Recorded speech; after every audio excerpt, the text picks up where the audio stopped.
The guaranteed income pilot gives low-income mothers in New York $1,000 a month. In November 2021, Angelina Matos, 18, quit her job and enrolled in school. With a new baby to care for, it would have been hard for her to imagine having that opportunity a few months ago. But in July, Matos started receiving $1,000 checks every month. That extra income allowed her to fulfill a goal of studying full-time.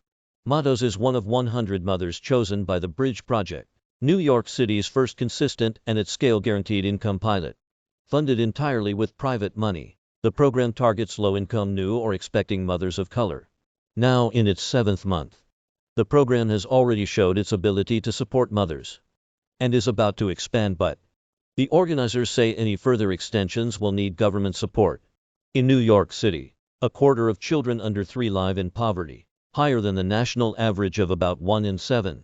For the Monarch Foundation, a private family foundation that is fully funding the pilot, a core area of focus is to alleviate child poverty and improve early development, especially in the first 1,000 days of a child's life. We live in one of the richest countries in the world, says Matos Agarwal, the executive director. No baby should be going without food and shelter. The trust turned to direct cash as a way to create swift impact. Starting in July 2021, 100 mothers started receiving either $500 or $1,000 randomly assigned to test the impact of the different dollar amounts.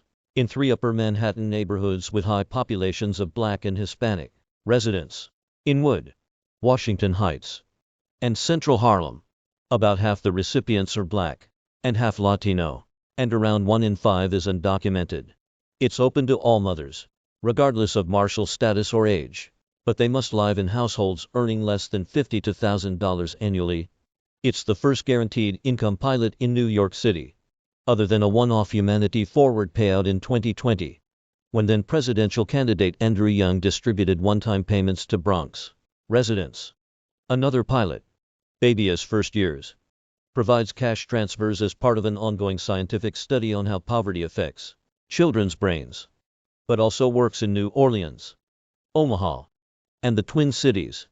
The Bridge Project focuses on New York and will be a key part of national evaluations of guaranteed income. Like many pilots, it's working with the University of Pennsylvania's Center for Guaranteed Income research.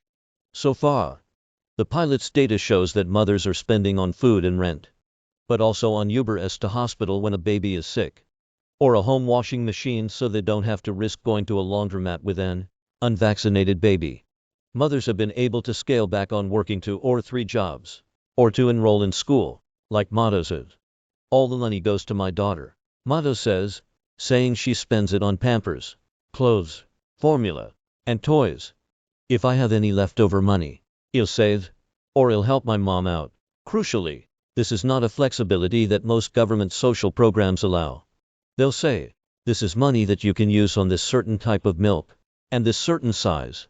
Agarwal says, the foundation is launching a second phase of the pilot in April, selecting 500 more recipients, this time in East Harlem and South and Central Bronx. Both programs will last 3 years. It'll need a total of $16 million, all coming from the foundation's repository. While that works for a pilot, it's not a sustainable solution for carrying on these supplemental incomes further into the future. The only way to adequately scale up a program like this is through government investment. Agarwal says, our private dollars can only go so far. The organizers hope to convince Mayor Eric Adams' new administration to work with them and add additional financing, which would also allow the program to join the Mayors for a Guaranteed Income Alliance, a collective of city leaders who are experimenting with the policy. As it stands, New York is one of the biggest cities in the country not yet part of the partnership, which includes Atlanta, Philadelphia, and Los Angeles. Being a member would bring them valuable support and know-how, and governmental funding would greatly widen impact opportunities for young children and parents. The current investments in this country just show that we are not valuing mothers and babies. Agarwal says, I think we need to start really questioning what kind of country we want to live in.